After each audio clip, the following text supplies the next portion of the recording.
Now obviously this year, of course, being 50 years since Munich, we had lots of memorial services, the paying of respects, the laying of flowers, and all these basically took place outside the forecourt, just outside there. Fans of other clubs, of course, did the same, which was really nice of them. Now don't forget, of course, in this area where we are now, all right, the press, ex-players, survivors and relatives of those who were lost, they gathered together in this area for the unveiling of this plaque. David Gill and Roger Byrne Jr., all right, pulled the cord to a curtain, presented the plaque to the outside world like us. The 8 players that lost their lives are in the picture. Roger Byrne, from Manchester, was killed in the tragedy at the age of 28. He was the captain of the Busby Babes, and he was the oldest player of the 8 players to perish in the tragedy. What he didn't know, though, before going out to Belgrade for this game, he didn't know his wife was pregnant, so he never actually knew about his son, Roger Byrne Jr., who was born later that year in 1958, about 50 years ago this time, yeah? As I said before, the 8 players are here. The 8 players are the main features on the tunnel walls on the right behind the glass. We're going to go down the tunnel. We won't be stopping at every window, though, to read everything now. You can come back after in your own time, if you want, and read it in your own way, at your own pace and leisure, because everybody's going to be different. I've got to think about the younger members of the group who won't remember all this, or may have no interest in it. It's fine. What I will do, though, is name the players, and we'll stop at the last window, okay?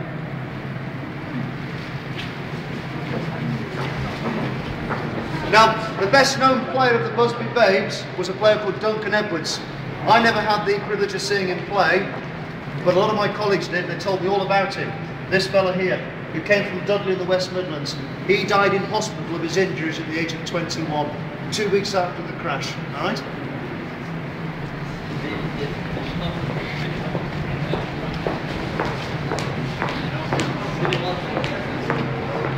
This photograph is the last lineup in the way it was taken back then in black and white.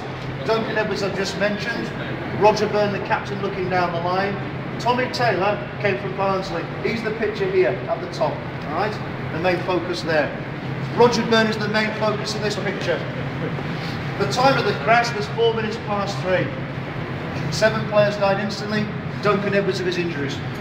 Mark Jones, again another Yorkshireman, in the middle row. Those with the red shirts perished. Liam Whelan from Dublin in Ireland. Liam Whelan was on the trip, but not in the last lineup for the match. There he is. Frank Swift was working for a newspaper when he perished. I'm mentioning him because he was better known as a goalkeeper. He was a Manchester City goalkeeper.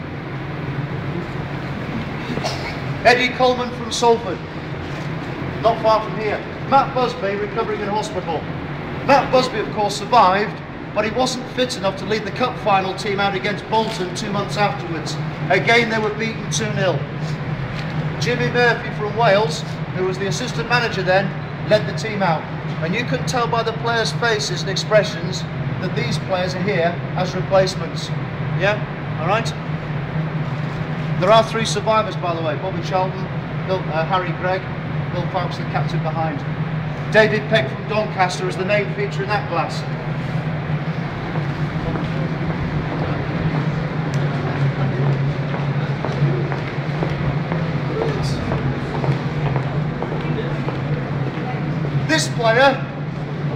This player was not as well known as the other 7 players. Geoffrey Bent from Manchester.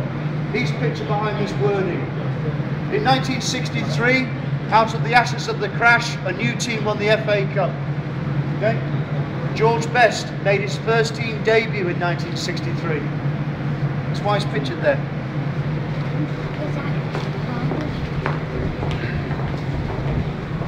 You've just walked past 10 years worth of history, okay? Because 10 years after Munich, this group of staff and players won the European Cup at Wembley at last. It was the Holy Grail, as it was. 3 people in this photograph are Munich survivors.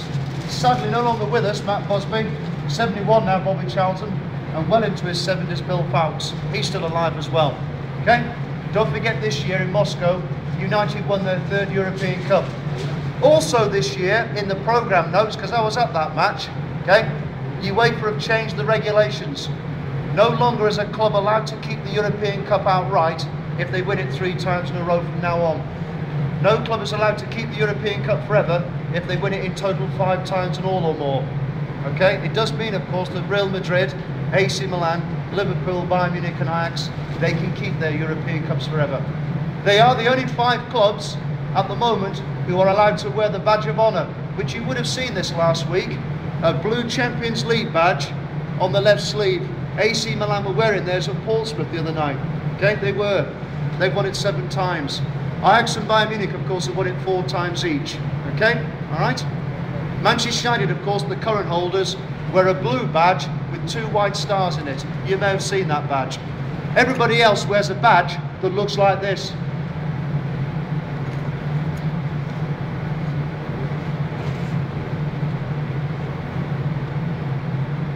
Recognise it? It's a Champions League ball. I'll tell you why I've got it later.